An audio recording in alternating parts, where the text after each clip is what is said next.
fase da minha vida, porque realmente eu iniciei, bem dizer, o personagem.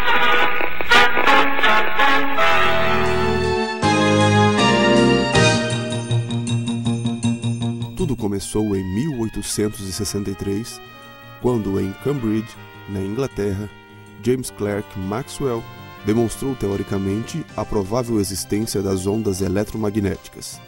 James era professor de física experimental e, a partir desta revelação, outros pesquisadores se interessaram pelo assunto. O alemão Heinrich Rudolf Hertz foi um deles. O princípio da propagação radiofônica veio mesmo em 1887, através de Hertz. Ele fez saltar faíscas através do ar que separavam duas bolas de cobre. Por causa disso, os antigos quilociclos passaram a ser chamados de ondas hertzianas, ou kilohertz.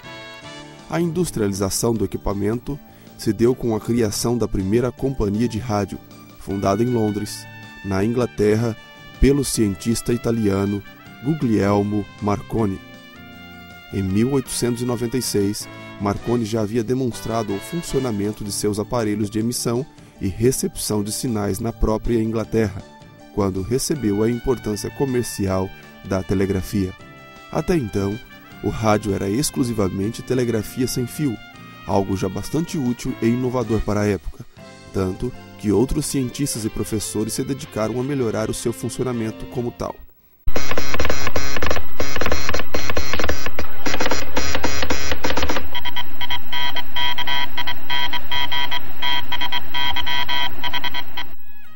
Oliver Lodge da Inglaterra e Ernest Branly da França.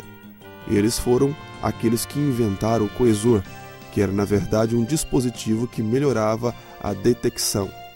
Não se imaginava até então a possibilidade do rádio transmitir mensagens faladas através do espaço. Enfim, as inovações continuaram a surgir. O rádio evoluía rapidamente. Em 1897, Oliver inventou o circuito elétrico sintonizado que possibilitava a mudança de sintonia selecionando a frequência desejada. Lee Forrest desenvolveu a válvula triodo. Von Limb, da Alemanha, e o americano Armstrong empregaram o triodo para ampliar e produzir ondas eletromagnéticas de forma contínua. Também no Brasil, o rádio crescia.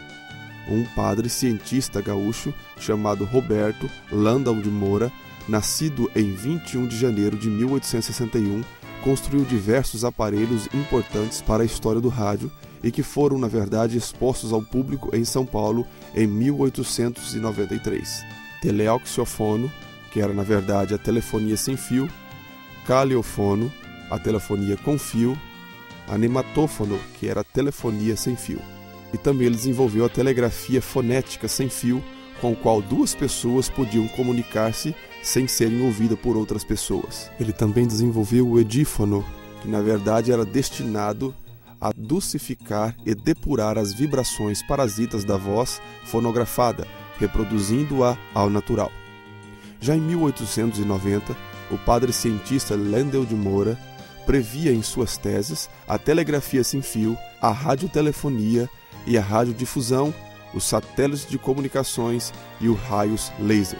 10 anos mais tarde, em 1900, o padre Landau de Moura obteve do governo brasileiro a carta patente número 3.279, que lhe reconhecia os méritos do pioneirismo científico universal nas áreas de telecomunicações. No ano seguinte, ele embarcou para os Estados Unidos e, em 1904, The Patent Office de Washington lhe concedeu 3 cartas patentes para o telégrafo sem fio, para os telefones sem fio e para o transmissor de ondas sonoras. Padre Landau de Moura foi precursor na transmissão de vozes e ruídos. Nos Estados Unidos, foram anos de pesquisas, tentativas e aprimoramentos até Lee Forrest instalar a primeira estação estúdio de radiodifusão em Nova York no ano de 1916. Aconteceu então o primeiro programa de rádio que se tem notícia. Surgiu também o primeiro registro de radiojornalismo, com transmissão das apurações eleitorais para o presidente dos Estados Unidos.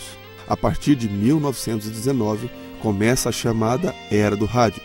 O microfone surge através da ampliação dos recursos do bocal do telefone, conseguidos em 1920, nos Estados Unidos, pelo engenheiro da Westinghouse. Foi a própria Westinghouse que fez nascer, meio por acaso, a radiodifusão. Ela fabricava aparelhos de rádio para as tropas da Primeira Guerra Mundial e, com o término do conflito, ficou um grande estoque de aparelhos encalhados. A solução para evitar o prejuízo foi instalar uma grande antena no pátio da fábrica e transmitir música para os habitantes do bairro. Os aparelhos encalhados foram então comercializados. A primeira transmissão radiofônica oficial no Brasil foi o discurso do presidente Epitácio Pessoa, no Rio de Janeiro, em plena comemoração do centenário da independência do Brasil, no dia 7 de setembro de 1922.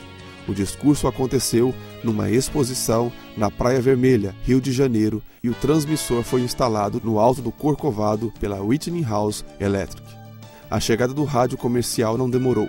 Logo, as emissoras reivindicaram o direito de conseguir sobreviver com seus próprios recursos. A primeira no rádio comercial foi a WEAF de Nova York, pertencente a telefone e telegrafia. Ela irradiava anúncios e cobrava $2 por 12 segundos de comercial e $100 por 10 minutos. O pai do rádio brasileiro foi Edgar Roquette. Ele e Henry Morris fundaram em 20 de abril de 1923 a primeira estação de rádio brasileira, Rádio Sociedade do Rio de Janeiro.